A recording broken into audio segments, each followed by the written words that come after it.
ce contrat de coopération communale qui va donc concerner les 24 communes de l'île. Monsieur le maire, et je signerai après vous. Les 24 maires ou leurs représentants ont tous signé le contrat de coopération communale. À travers ce document, il s'agit pour le Conseil général de venir en aide aux municipalités. Ainsi, ce sont 90 millions d'euros sur la période 2008-2010 qui seront consacrés à ce contrat de coopération. 40% de cette somme permettra aux mairies de s'équiper dans des domaines aussi divers que le sport, les voiries, le patrimoine scolaire ou encore les nouvelles technologies.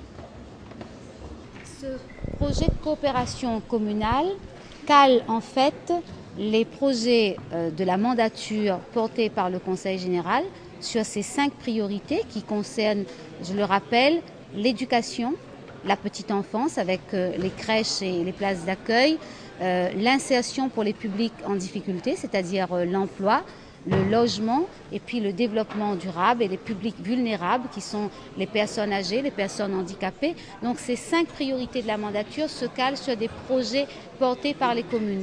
Donc c'est une coopération et une mutualisation des moyens réalisés entre les projets communaux et les projets départementaux que nous voulons mettre en œuvre dans le cadre de ce contrat de coopération communale. Je donne juste un exemple concret.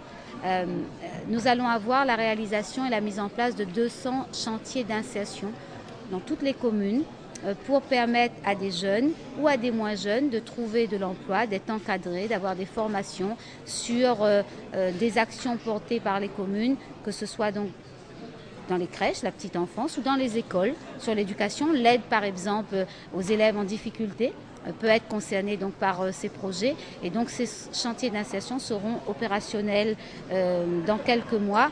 Et ça permettra aussi aux gens qui sont en attente d'un emploi d'en trouver un. 60% de l'aide octroyée par le Conseil général s'inscrit dans les 5 domaines prioritaires de cette mandature. Ce budget supplémentaire est une aubaine pour les communes qui doivent faire face à de plus en plus de difficultés financières et sociales.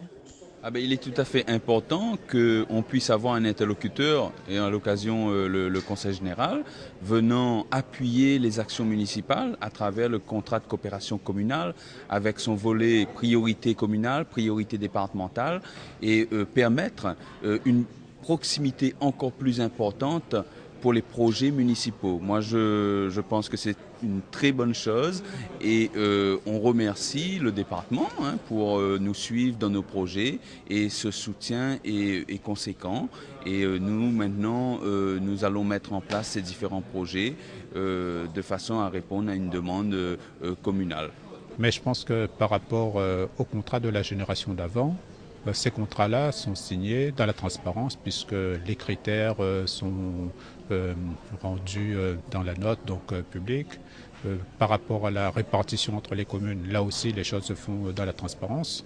Et en plus, dans cette nouvelle génération de contrats, il y a une dimension sociale plus importante qui est donnée puisque pour la première fois on intègre le nombre d'allocataires de RMI de façon à prendre mieux en compte les difficultés auxquelles les communes peuvent être confrontées à cause de l'importance du problème posé par la population qui est en grande difficulté. Et en cette période de crise, ces aides arrivent à point nommé et les priorités sont multiples. Une commune comme Sainte-Rose, c'est d'abord rattraper ses retards. Retard en assainissement, retard en eau potable, retard dans nos équipements. Le fait d'être une petite commune et d'être enclavée, on a beaucoup de choses à faire dans le cadre du mieux vivre des gens au quotidien. Et là, le Conseil général nous apporte un soutien financier. Et moi, par exemple, sur Sainte-Rose, quand on dit l'éducation, c'est la priorité, c'est aussi mettre de l'argent dans la réfection de nos cantines, la réfection de nos écoles, essayer aussi de gérer cette enveloppe dans les équipements sportifs, les équipements culturels, pour essayer vraiment d'apporter un niveau de confort à notre population. En période de crise, il faut apprendre à faire mieux avec moins d'argent ou avec les mêmes sommes.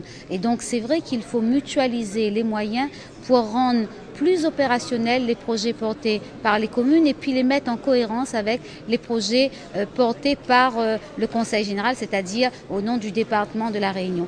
Nous sommes sur une petite île, les 24 communes sont pour beaucoup parfois de grosses communes, je pense à Saint-Denis, Saint-Paul, Saint-Pierre, et puis parfois de petites communes avec des contraintes spécifiques.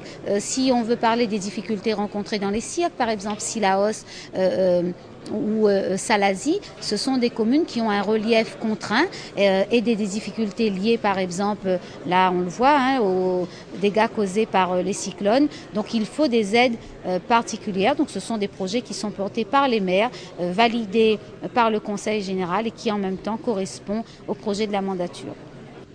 3 domaines prioritaires ont été retenus, la petite enfance et l'éducation, l'insertion et l'habitat. La programmation et l'engagement du Conseil général sur ces financements seront soumis à l'approbation de la commission permanente.